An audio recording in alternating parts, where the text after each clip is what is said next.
आज जायचं होतं लग्नाला. लग्न होतं आहोंच्या मामाच्या नातीचं, म्हणून सकाळी लवकरच निघालो होतं. आणि लवकर निघाल्यामुळे ना थोडंसं वाटलं भेटतं काय की लग्न, पण तोच वेळ झाला जाता जाता.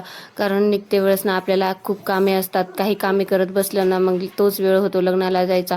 आम्हाला वाटलं लग्नच भेटतं का नाही की, पण लग्न भेटलं, टायमाला लागलंच नाही, थोडा वेळ उशीरच लागलं. म्हणून मग सर्वांच्या भेटी वगैरे झाल्या आणि मस्त आम्हाला तेवढ्यात दिसली आत्तू. मग काय आत्तूसोबत मस्त फोटो वगैरे शूट केल्या आणि मस्त आत्तूला गप्पा टप्पा केल्या. तोपर्यंत नवरी नवरदेवांची पण एंट्री झाली. खूप छान दिसत होते दोघेही.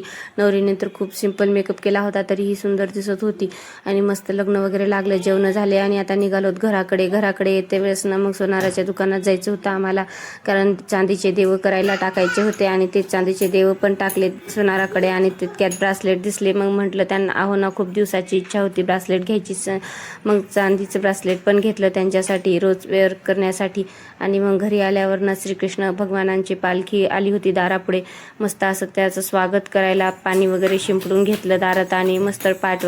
आम्ही ही वाट बघत उभा टाकलो होतो पालखीची, कारण प्रत्येकाच्या घरी पुढे पूजा केली जाते, त्यामुळे उशीर होत होता. आणि पालखी धरणाऱ्या माणसांना ना पालखी खूप जड असते, त्यामुळे ना मग यायला हळूहळू लागतं.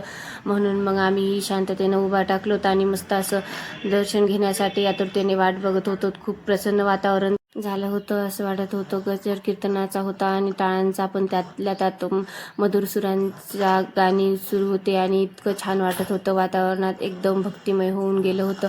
आणि त्याच वातावरणात मस्त अशी देवाची पूजा वगैरे करून घेतली आणि मग पालखी खालून निघालोत. पालखी खालून निघणं खूप शुभ मानलं जातं. मग पालखी खालून निघते वेळेस ना असं मानलं जातं की देवाचा आशीर्वाद आपल्या डोक्यावर राहतो. असा गेला मग आजचा दिवस. भेटूया नेक्स्ट ब्लॉगमध्ये. तोपर्यंत बाय बाय. जर चॅनलला नवीन असाल तर सबस्क्राईब करा आणि लाईक करा. भेटूया नेक्स्ट ब्लॉगमध्ये.